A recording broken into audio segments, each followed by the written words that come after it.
What's going on, ladies and gentlemen, and welcome back to another edition of the Triple Threat Show. As always, I'm your host, Merriff Temi, join you back on what should be an unbelievable Sunday. We saw yesterday the NBA playoffs kickoff, the NHL playoffs kickoff, or face-off, whatever you want to call it. Today, we get the next set of game ones. You get the Boston Celtics against the Sixers. You get the Thunder against the you get a lot of the 1-2 seed matchups, a lot of the teams that played in the play-in. In the NHL, you get some Bruins action up against the Sabres. We'll be talking about them. We get some Red Sox action. We'll be talking about them. And we'll go over all the games last night. Lakers pull off a crazy win with Luke Kennard going off for 28 points. We see what's going on in the NBA. We see what's going on in the NHL and the MLB. We'll be covering everything that is need to be covered with the game ones. But before I move any further, drop a follow, drop a like. We go live for every video on TikTok, on YouTube. You can find my content everywhere and anywhere. If you want to catch more of the action on the Triple Threat Show with Jeremy and Nolan, you can find us over there on YouTube, Spotify, Apple Podcasts, wherever you get your content. You'll find us there. But let's just get into it because there's a lot to fucking talk about. There is so much to talk about, and I'm already late as it is. The Celtics are playing right now. Honestly, we'll start there with the Celtics and the Sixers. Like I said, it's all about JT. It's all about those boys in green. I'm not kidding when I say the Sixers are so cooked in this series. They're not going to win a single game. They may win one game. Tyrese Maxey may be able to will them to one game, and what Paul George can do on the basketball court with VJ Edgecombe. Maybe they can catch the Celtics on a bad day. But if you're asking me right now, I don't think the Celtics are losing a single game. I think they win in a sweep, if not 5 games at the maximum. The Celtics have been an absolute buzzsaw this entire year. Jaylen Brown is a top 4 MVP candidate with Jason Tatum coming with him, who loves to play against the Philadelphia 76ers. They're 30-15 all-time against the Sixers. They're 16-4 in the playoffs. This team is an absolute buzzsaw against the Sixers. And this is a first-round matchup that the Sixers apparently want. They've been saying ever since the play-in tournament ended that they wanted this matchup. They wanted Boston. They want Boston. You saw what the Knicks said last night. They want Boston. Everybody wants Boston until they get Boston. Joe Mazzulla's 3-0 in the play-in tournament in the first round of the playoffs. Excuse me. And this year is not going to be any different. I don't think. Give me the Celtics to win in dramatic fashion. I think today, at the very least, I expect them to show up. Show out. Paul George may be able to do some things, may be able to will them to some wins, but I don't think this team is going to be able to go very far. I just don't. I don't think the Sixers are built without Joel Embiid at the worst. If you had Joel Embiid, maybe this could be a 6-game series. But without Joel Embiid, you're telling me they're going to have to go up against the Boston Celtics with Vucevic, with Kata, the way that they're playing as a duo, with Tatum, with Brown, with Derek White, with Peyton Pritchard, Baylor Shireman coming off the bench. This team is an absolute buzzsaw, and there's just no way, the way I could see it, that the Sixers can even win a single game in this series. Maybe, like I said, Maxey could win them a game with the way that he plays. He gives the Celtics fits every time he plays them. He's a 30 and 10 assist kind of guy every time he plays the Celtics. He has at least one of those games every time he plays us. So I expect him to at least win one game. But if you're asking me right now, nah, man. The Celtics are going to win in dramatic fashion. They're going to get it done. And we're moving on to the second round. Tonight is going to be no different. But let's go. I want to start off with the Celtics just because that game tipped off, and we'll have updates for that one as the game goes on. But let's go into yesterday's game, starting with the NBA. Really quick, I talked about it as well. Raptors, Cavaliers. I didn't talk about it enough, though. If you caught the show yesterday, I did talk about it a little bit, but I don't think I talked about it enough. Brandon Ingram, Jamal Shed, that team, Jakob Poeltl, they did what they could. But unless you have Emmanuel quickly in the lineup, the Raptors don't stand a chance against the Cavs. They don't stand a chance with Evan Mobley and Jared Allen the way that they play. They don't stand a chance against James Harden when he's hitting step-back three-pointers in front of Brandon Ingram, in front of Jamal Shed, in front of anybody that you put in front of him. He is literally just... He last night, if you watch that game, he looked like, dare I say, Houston James Harden. Maybe not as efficient, maybe not shooting as many shots and getting to the free throw line as much as he used to. But in terms of the way that he plays offensively, in terms of the shots that he takes, the shots that he makes, that he used to make, that was vintage James Harden that we saw last night in Cleveland. And then having Donovan Mitchell with him, having Max Strus go off for 24 points, Cavaliers go on a 17-2 run, in the third quarter to go to take the lead, to go and blow the game up by 20 points, that's what the Cavs can be.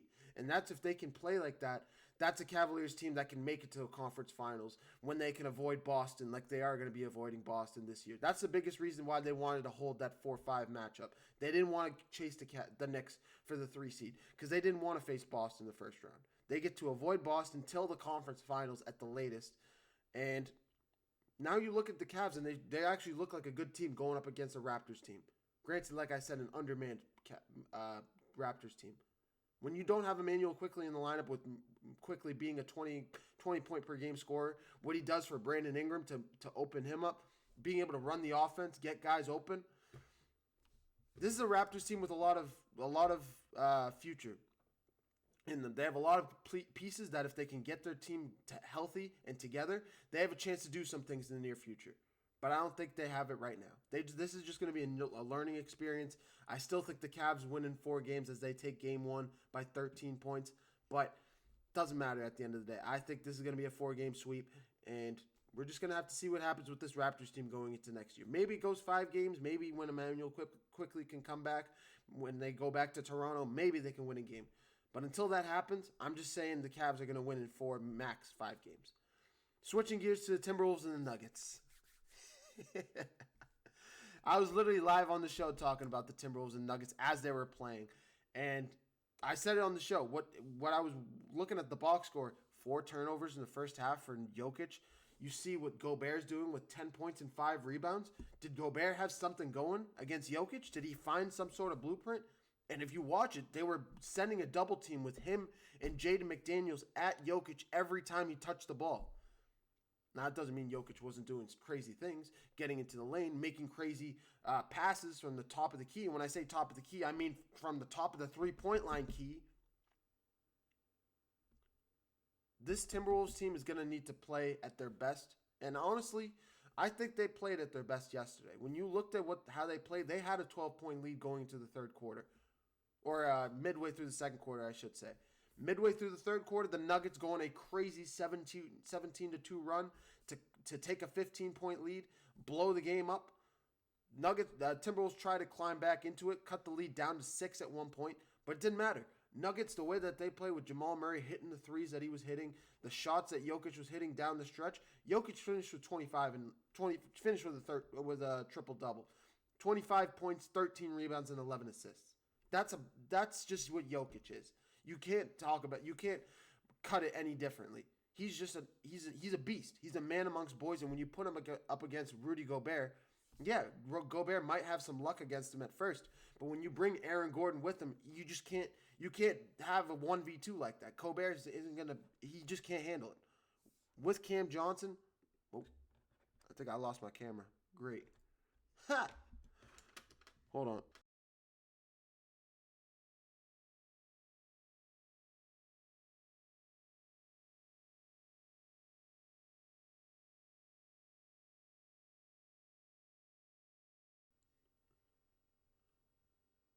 I'm still live on YouTube. Hold on. Let me fix the TikTok. Give me 1 sec.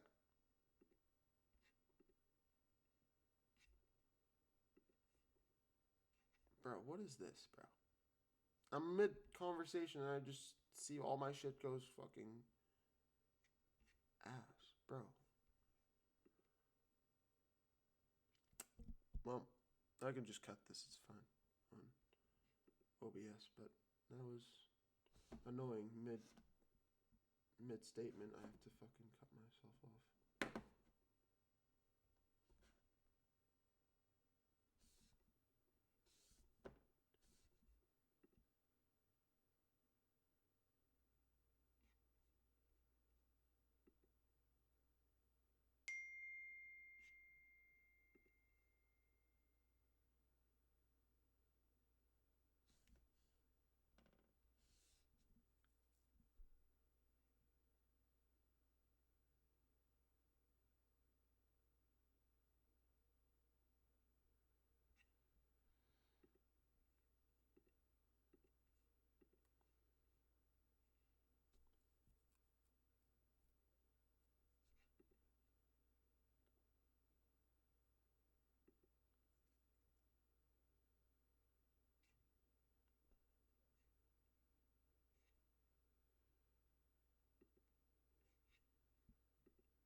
All right.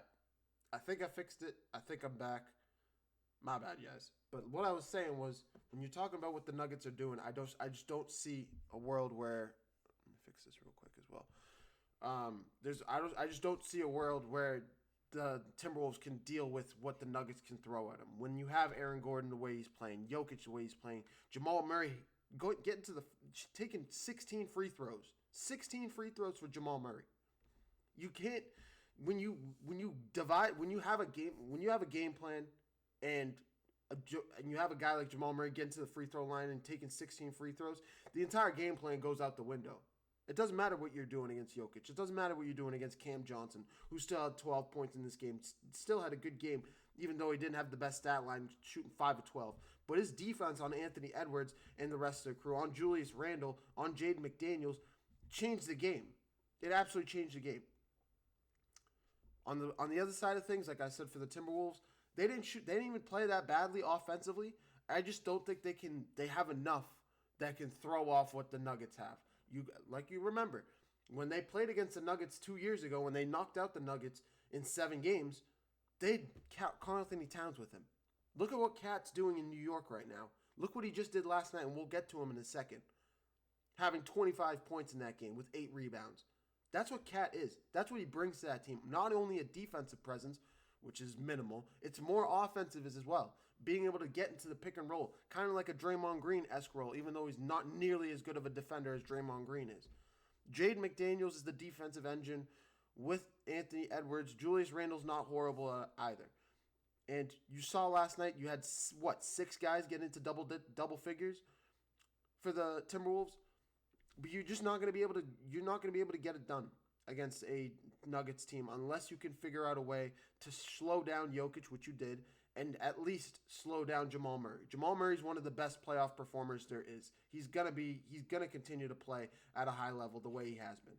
He's gonna continue to do it. He's done it his entire career. He has some of his best highlights are playoff moments. For example, the shot he hit against the Lakers. He's hit multiple shots against the Lakers to ice the game. He's hit some crazy shots down the stretch of games. But if this Nuggets team, or if the Timberwolves team can't figure out a way to slow down that duo with Jokic and Murray, they don't have a chance in this series. And even if they do that, they have to figure out a way to deal with Aaron Gordon, to deal with Cam Johnson, deal with Christian Braun, who had 12 points in this game, went 2 for 2 from 3, and he hit some crazy shots in this game. He hit some big-time shots. 8 rebounds to go along with it. Just a phenomenal role player all the way around. I'm just waiting for Peyton Watson to get back in this lineup. When Watson can get back in the lineup and play the way he has been playing this entire year, this team, I don't think there's a team in the West or maybe borderline the entire NBA that can beat the Nuggets when they're fully healthy. With Gordon, Johnson, Jokic, Murray, Braun, Tim Hardaway Jr., Peyton Watson, put all those guys together, there's nobody that beats that team. There's nobody that can deal with what Jokic can do with his entire team that he has along with him. That's just me. The Nuggets take game 1. I still think the Nuggets win in 6 games, if not maybe 5 games. But I think 5's a little bit of a stretch. 6 games for the Denver Nuggets as they go on to the second round. They take game 1. Going over to the next game, I said we were going to talk about the Knicks and the Hawks next. Holy Jalen Brunson. I mean, Jalen Brunson, how many times did Jalen Brunson have to carry this team? I mean, he didn't even shoot that well, but what he was doing offensively as a whole is what matters to me for this entire game. He put up 28 points with 7 assists.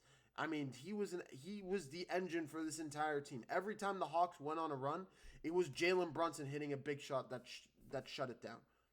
Karl Anthony Towns along with him, 25 points, 8 rebounds. I thought the Hawks were going to win this series in 7 games. First I thought the Knicks were going to win the series in 7 games. Then I switched to the Hawks because that game, I was so flip-flopped I couldn't make a decision. After game 1, I realized one mistake that I made. One thing that I didn't take into account that completely slipped my mind. And it's because the guy hasn't done anything the entire regular season. When you look at what Karl Anthony Towns has done this entire regular season, yes, he might average 20 points a game. But when you look and really dissect what he's done this entire year, he has games where he scores 20 points, and then he has games where he scores 12 points. And he can't figure it out which day he wants to do what. Seriously, you can't. He just can't pick and choose. You can't make it up. Some days he goes off for 20 points, and then other days he goes off for 12 points. And it's never consistent with the guy. Now, in the playoffs, if you take into account what he did last year and what he's continued to do so far and what we saw in game 1, 25 points, 6 of 13, efficient night, 3 for 4 from 3 with 8 rebounds, 3 blocks. If Karl-Anthony Towns can play the way he did last night, the Knicks will win this series in 5 games, 6 games, maybe 5, maybe 6 games, probably 5. But it goes beyond just beyond this series. It goes into next series against Boston, where this team has a legitimate chance if they play the way they did last night, and moving forward throughout the rest of the playoffs. And this team has an actual chance to make it to the finals. If we see a rematch between the Pistons and the Knicks, like we saw last year, I thought the Pistons were going to beat the Knicks last year because of their physicality. The Pistons are going to be out for that. Are going to be ready for that matchup, ready for that rematch if it happens. If it happens. But if things continue to progress the way they have been, the way that they looked last night, this team is going to be a team to deal with. And honestly, I think they go past the Pistons and make it to the finals. I just don't think it's going to happen again. It may happen a couple times, but I don't think it's going to be as consistent as it was last night. I think the Knicks got away with a bad Hawks night. I mean, outside of Jalen Johnson and CJ McCollum, a lot of the guys didn't show up. I mean, Nickeil Alexander-Walker, 3 of 8 from 3. I mean, it wasn't the best shooting night all the way around. And I think this team can play better than they did last night. That's just my personal thing. Dyson Daniels still with 3 steals, 11 assists, still running the point, still playing like a phenomenal player like he has been this entire season. Was a Defensive Player of the Year candidate last year. This Hawks team is still going to be really good, and I think they just had a bad game in Game 1. Going to New York as a young team, it's just a tough place to play in a Game 1. Similar to what the Hornets had to deal with against the Magic in Orlando. I think this team is going to be better. They're going to come back in a Game 2. Maybe they may lose. I think Game 2 and Game 3, similar to a lot of these series, like I said, I think Game 2 and Game 3, when you're playing against an underdog and you're trying to play against a tough team, which most teams are, you got to figure out a way to put them away. You have to either find a way to put them away in Game 2 if you're up 1-0, or you have to find a way to climb back into it if you're down 0-1. If you go down 2-0, a lot of these series are over, especially going up against a team like the Knicks. If you go down, even if you win one game in Atlanta, if you go down 3-1, this series is over. You have to find a way to win one of these games on the road. And if you're looking at the Hawks, they have to win Game 2. That's just my thing. I think they're going to lose Game 2, come back and win Game 3, and then Game 4 is going to be the big question mark for this team. That's just my thing. So that's going to be what I'm going to be looking forward to, and we'll see how it goes. Game 1 goes to the Knicks, though, at MSG. Jalen Brunson, 28 points. Karl-Anthony Towns, 25. OG Anunoby, 18. Josh Hart, 11. Just the guys all played all around a phenomenal game. But it goes, my nod goes to Jalen Brunson with the way that he played. Every time, I'll say it again, every time the Hawks went on a run, it was the Knicks, it was Jalen Brunson just putting an end to it.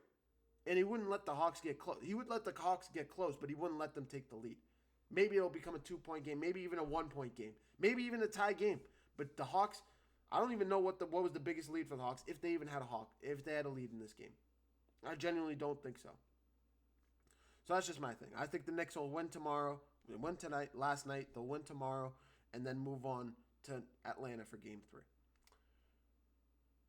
The last game of last night, to round out the NBA, the Lakers and the Rockets. I'm happy this was the last game because there is a lot to talk about in this game. First of all, LeBron James still continues to think, for whatever reason, that he has a chance as a 42-year-old to go on a 2018 Cavalier-esque run. Keeps talking about it, keeps hyping it up. I personally still don't believe it, even though he still shot. He had an efficient 9 of 15 for 19 points last night, 13 assists to go along with it with 8 rebounds.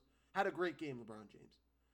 But if the Lakers can go on a run, I said they had to get Luka Doncic and Austin Reeves back if they wanted to even have a chance to win this series against the Rockets.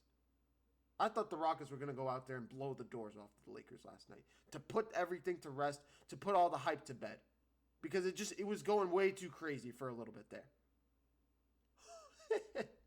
Instead, they wanted to pour gasoline on it. First of all, you let Luke Kennard go off for 27 points. Luke Kennard. Yeah, the guy from Memphis. The guy who was with Atlanta that the Atlanta Hawks traded for Gabe Vincent. That Luke Kennard went off for 27 points last night. Not only that, but Kevin Durant is ruled out, I think, 2 hours before the game with a knee injury. Now, it is reported that he just banged knees with an opponent in a practice, and that was why he was out. He just didn't look good in warm-ups, and the doctors just ruled him out. He said, just call it a day. Just be careful. Just because you're Kevin Durant, you've already had enough injuries. Your knees are you're a 40-year-old playing with bad knees. Not a good idea, especially in the playoffs. Just sacrifice the game and call it a day. A lot of people still thought the Rockets had a chance. Jeremy Lapidus, Nolan Jambor are texting me all last night saying, oh, the Rockets are going to be fine. They're going to be fine. They're going to be fine. I'm sitting there saying they're not going to be okay. Who is the offense going to run through? Alperen Şengün? Yeah, that's 19 points. But who's going to be the rest of the efficiency? Who's going to be the rest of the engine? And I was right. Jabari Smith, 5 of 14. Amon Thompson, 7 of 18. I mean, even Şengün, 6 of 19.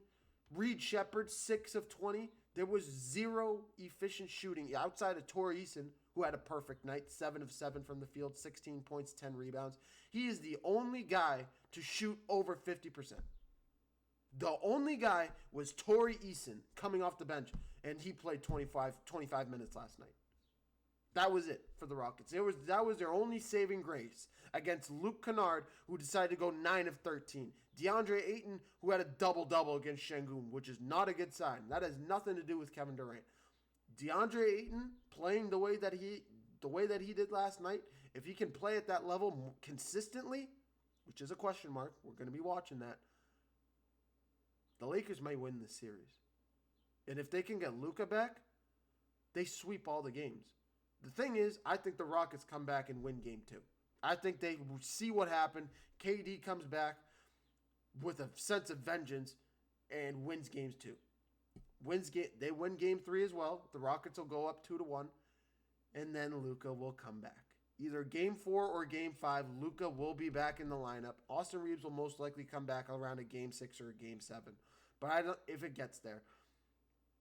But if they're down 2-1, Luka comes back. This series is over in 6 games. Maybe it goes to a 7th game if KD can will his team and he has like a 40-point game with Şengün going off for 30 maybe. But I think this Rockets team is just too riddled with injuries. I think the losses of Fred VanVleet and Steven Adams are too much to deal with. And dealing with a Lakers team like this, if the Rockets were in the Eastern Conference and they were going up against the Hawks, I think this series they would have more of a chance. If they had no KD and they were going up against the Hawks, maybe they would lose game 1. But they would have a chance to still win this series in like 6 or 7 games. But to deal with what they're dealing with in the Western Conference, if the Lakers get Luka Doncic back, it's a wrap. The Rockets don't have a chance. They don't have a chance to deal with what LeBron, Luka, and apparently what Luke Kennard can bring with them. I don't care if Luke Kennard comes off the bench when Luka comes back. If he can play the way that 5 of 5 from 3-point range, 9 of 13 from the field, get into the free throw stripe as well, he had a phenomenal game all the way around. Everybody played at their best for the Lakers outside of Marcus Smart, who's still Marcus Smart. He's old. It is what it is. But Rui Hachimura even had a good night. LeBron, DeAndre Ayton, Kennard, Vanderbilt. Everybody, you look all the way around, only one guy went under on the plus-minus scale, and that was Marcus Smart. Everybody else was a plus for the Lakers last night on the court. So that's all I got to say. The Lakers have an all-around good game. They win one game, and that may be essentially all they need in this series to put it to bed. When Luka comes back, I personally don't think the Rockets have a chance, and the Lakers move on to the second round. That rounds out all I got to say for last night's game 1s. Let's go into tonight's. We see what the Celtics are doing right now. They're up by 11, 4 minutes to go in the first quarter. Paul George with 5 points, pretty much being the entire engine, with Tyrese Maxey being the engine of this Sixers team, scoring all the points for this Sixers team. And then on the other side, 6 for JT, 6 for Sam Hauser, 4 for Jaylen Brown. All the way around, everybody's getting active in the Celtics lineup. You got 5 guys with a plus 10 or more, 4 guys with a plus 11 for the Celtics so far in the first quarter. They are red hot. 3 of 3 from three-point range, starting the game off really well. And this one could get ugly really quick if the Sixers aren't careful. When the Celtics play like this right out the gate, it could be a bad day for the opposing team, especially a Sixers team without their best player in Joel Embiid. It could be a bad day for the Sixers in Boston today. Suns and Thunder, you know what I think of this game. The Thunder are going to rinse the Suns in 4 games. I expect them to come out and win this game today in pretty reasonable fashion, probably 25-point lead, 25-point game finish. And yes, I don't mean like the Suns win by 25. I'm saying the Thunder win by 25. That's just my take on it. Magic Pistons tip off at 6:30. Pistons, number 1 seed, been number 1 seed. We're a buzzsaw in the Eastern Conference. Magic coming in hot as of late after their last game against the Hornets. Even though they had a bad game against the Sixers, they had a great game against the Hornets, looking like the 90s Pistons, the way that they were playing physically and playing in transition with speed. Desmond Bane and Paolo Banchero with Jalen Suggs, with Wendell Carter Jr., those four guys alone playing like they were playing unbelievable against the Hornets. Now the Hornets don't have a great defensive presence like the Pistons do, and they're going to be in Detroit. So the Magic could lose this one in brutal fashion. As we know, the Magic don't know how to play on the road. But something tells me the Magic are going to play the Pistons tough tonight. Something tells me this Magic team is going to give the Pistons something to deal with tonight, something to see and deal with. Pistons will most likely still win by 5 points. They'll squeak out the win, but it'll be close. Give me the Pistons by 5 points. And then you get the Trailblazers and Spurs to close it out. This is one of the most underrated series of the entire NBA playoffs with what Denny Advia has been doing, what we saw him doing this entire season, what flew completely under the radar, and followed that up with what he did in the play-in tournament against the Suns. This is going to be Wemby's playoff entrance, and I think he's going to have a great night. He's going to have I honestly think him alone, he's going to have a 40-point game tonight, even though he's going to be playing up against Donovan Clingan, who's a great center, great young center. But Wemby's still going to have a good night tonight. Give me Wemby and the Spurs to win by 20 points. Yes, the Trailblazers are still going to play this team tough as the games go on, but game 1, Wemby's playoff debut, no. The Spurs are going to win this one. This is a Spurs team that haven't sniffed the playoffs, haven't sniffed a real finals contending team since 2015. Since Kawhi Leonard went down and turned his ankle against the Warriors when they were up by 30 points. That is one of the biggest what-if stories in all of NBA history. What Kawhi Leonard did against the Warriors back in 20... Was it 20? It might have been 2018. 2017, 2018. Whenever Tim Duncan was still with that team in 2014, 2015, that was the last time we saw the Spurs be what the Spurs are known to be. I think it was 2018 now that I think of it. But this is the biggest game that the Spurs have had since then. That's all I'm saying. And it's at home. Give me the Spurs to win by a good margin tonight. That's all I got for you guys, though, in terms of the NBA. We'll check in with the Celtics before the end of the show, but I do want to switch gears over to the NHL because the NHL is still full-fledged. The NHL playoffs have been unbelievable. We saw an unbelievable slate of games last night. You saw the Minnesota Wild put an absolute beating on the Dallas Stars. You saw the Hurricanes and the Senators not go back and forth. That was more of the Flyers and the Penguins. But the Hurricanes and the Senators still having a really close game, really physical game down the stretch. Right off the bat, you saw what Brady Tkachuk and Jordan Staal did right off the bat, getting into a fight in the first 3 seconds of the game. Hurricanes finished that game 2-0. I still think they win this game in 6 games. They win this series in 6 games. But Linus Ullmark had a phenomenal game for the Senators. And I think the Senators did, in terms of what Linus Ullmark could do, he did everything he could for the Senators in this game. It's going to be on the forwards. It's going to be on the shooters. It's going to be on the offense for the Senators if they want to have any chance against this Hurricanes team. The Hurricanes are going to score points. It's going to be about if the Senators can score points back. If they can make it close. If they can go down the stretch and make it a close game, force the game into overtime. Making their shots. Putting pucks in the back of the net. That's what it's about for the Senators if they're going to want to have any chance against the Hurricanes. The Hurricanes are one of the best home teams in the entire NHL, so I'm not shocked that they won Game 2. I'm picking them to win Game 1. I expect them to win Game 2 as well. But going back to Ottawa, if Ottawa can win Game 3, could possibly even win Game 4, force it 2-2 back to Carolina, that's a different conversation. That's what this series feels like it's going to be. That's just what I'm saying. This Senators team is still really good. Do not count them out. They're a young team. They're a poised team. But the Hurricanes got the best of them yesterday. Minnesota Wild and Stars, like I said, the Wild were literally up 4-0 at the early stages of the second period. They were up 3-0 through one. Or actually, they were up 1-0 through one. They scored three goals unanswered in the second period. 3 goals unanswered in the second period. This is a buzzsaw of a Wild team. We knew how good they were, but this was a Stars team that was coming into the playoffs with a 7-3 record in their last 10. They were on fire over the last few games, and they come out and they lay an absolute goose egg in the first round, in the opening game of the first round. 5-game winning streak crumbles before their eyes.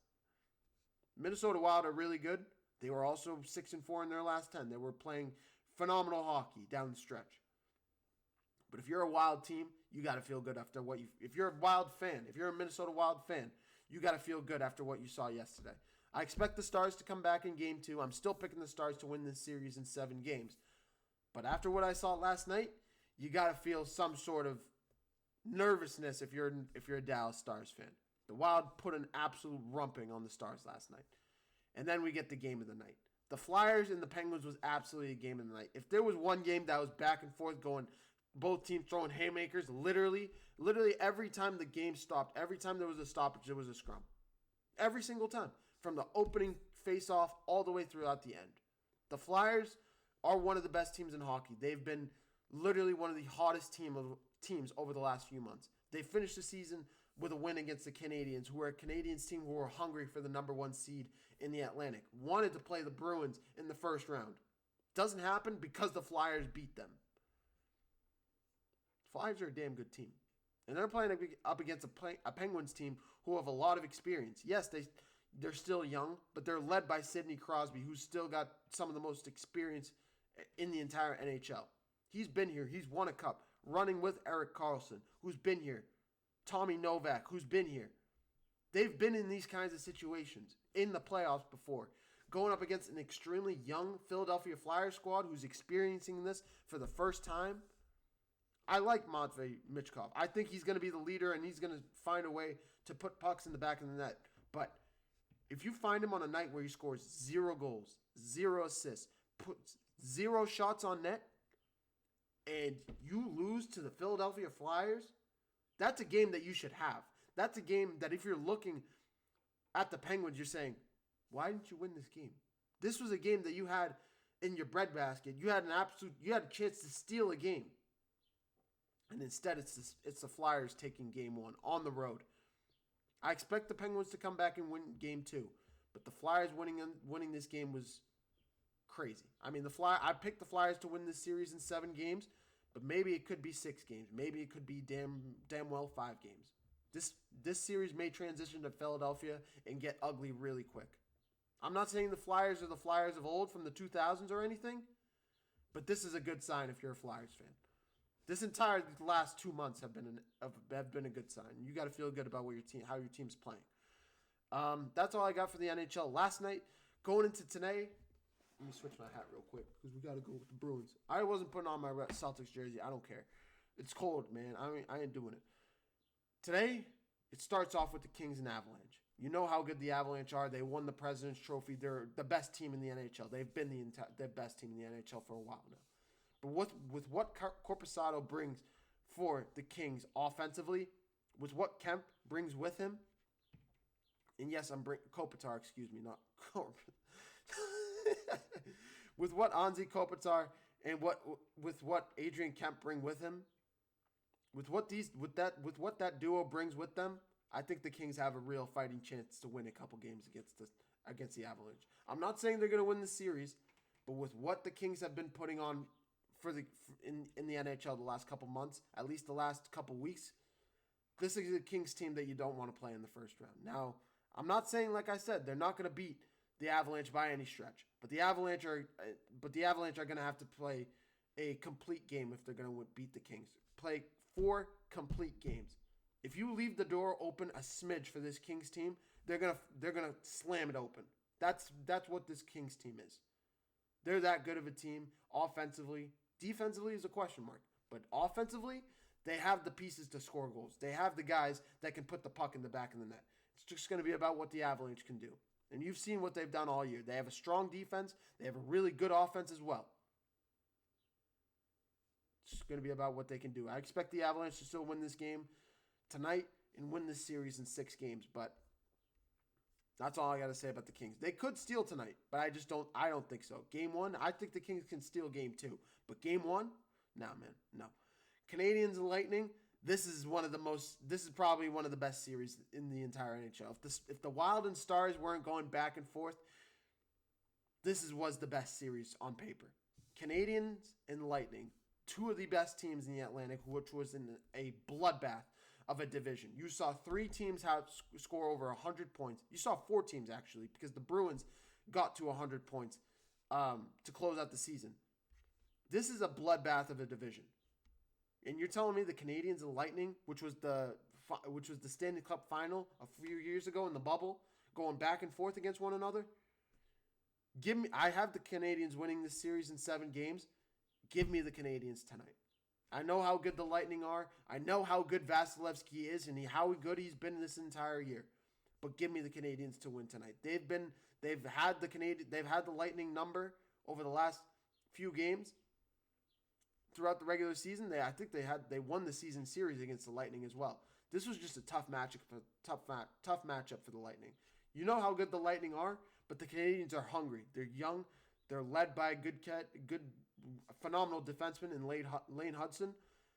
This team is an absolute buzzsaw, and I think they're going to go out there and beat the Lightning tonight.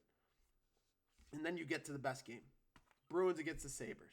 Bruins go into this game, winning their last couple games. They did lose against they had a 5-game losing streak, 2 against the Lightning. I think they had a game against the Panthers as well. They just couldn't beat good teams, essentially. That's what the Bruins were for a little bit there. But they go up against the Sabres. They've had their number. They had a 3-1 series win. They won the season series 3-1. And this is a Sabres team who's completely inexperienced. They haven't seen the playoffs in 16 years. 16 years since the Sabres have been back in the playoffs. Now, I'll be honest. The Sabres are probably going to win tonight. That place is going to be rocking. They're going to be juiced up to win tonight. They're going to be ready to go. This is their first playoff game in 16 years. And they're playing up against the Boston Bruins, their rival Boston Bruins. The Sabres are going to win tonight. But they're not going to win the series. I expect the Bruins to win Game 2, split in Game 3 and Game 4, and then ultimately win Game 5 and Game 6. That's just my take. That's my take.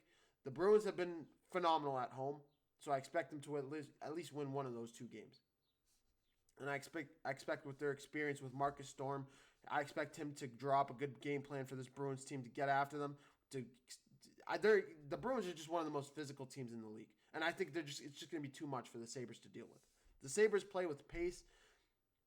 The Bruins play slow hockey, not efficient, but systematic hockey. I think that's the best way to say it.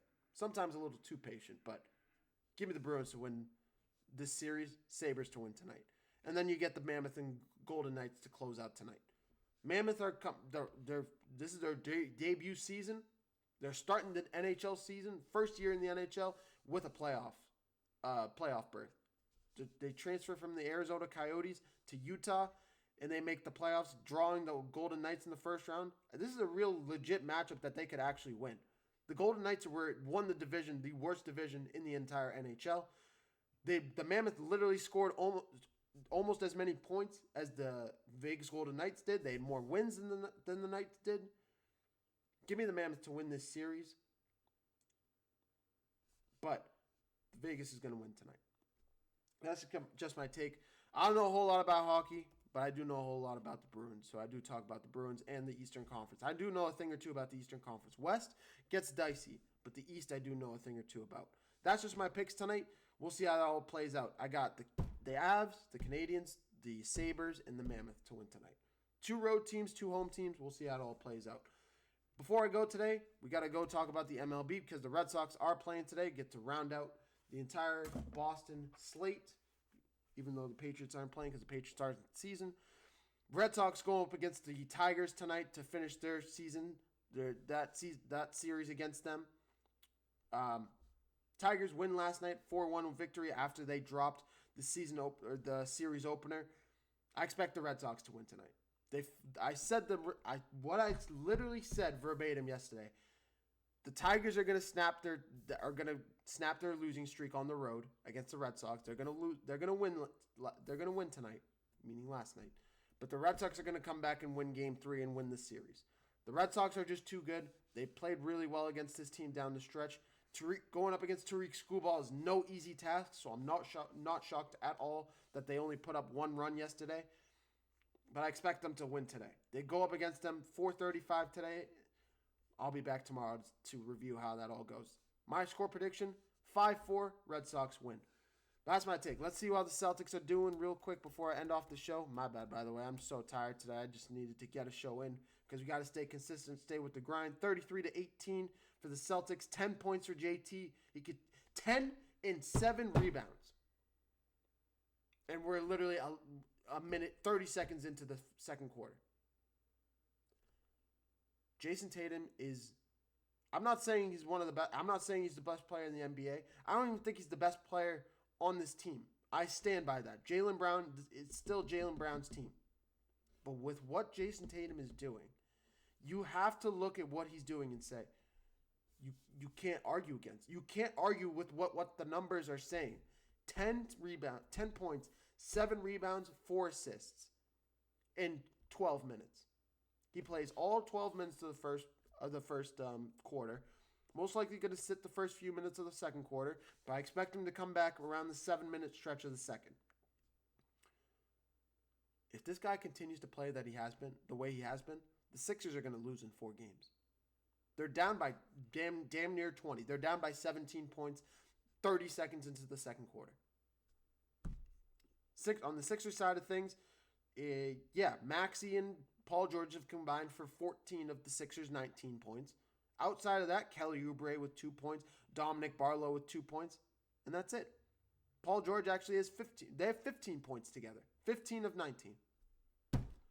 The Sixers aren't going to win games. They're not going to win a single game in this series unless they can get some contributions from a VJ Edgecombe, unless a Justin Edwards can get it going. If Quentin Grimes can have a good day shooting from outside, Cam Payne can do a couple things. If these guys can put some points on the board, yes, the Sixers might win a game.